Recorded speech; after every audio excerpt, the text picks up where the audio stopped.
Ito na ang ating Centraboard.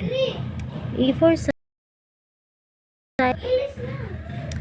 At bago natin inilagay sa Centraboard, of course, ini-enhance at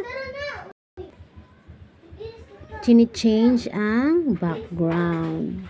Pwede din namang hindi na i-change ang background.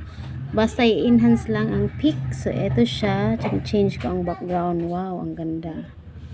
Pwede na kayong magnegosyo kahit anong printer ang yung sa akin is Canon Pixma.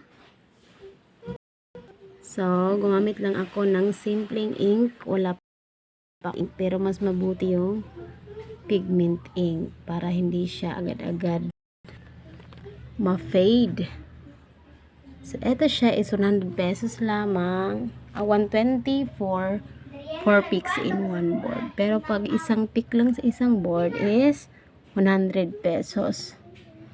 So, guys, gumawa na kayo ng ganito. Simple lang.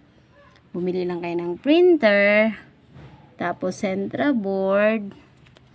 Then, photo printing paper, yung glossy yung ginamit ko, at saka phototop na glossy. Tapos pwede din gumamit ng mga metal border, yung ganito.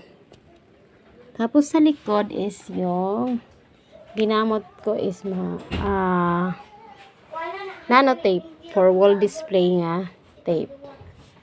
Thank you, Regine Doho, sa imong mga in-laws. Bound to Kansanok, Kaway, Miliran. Thank you.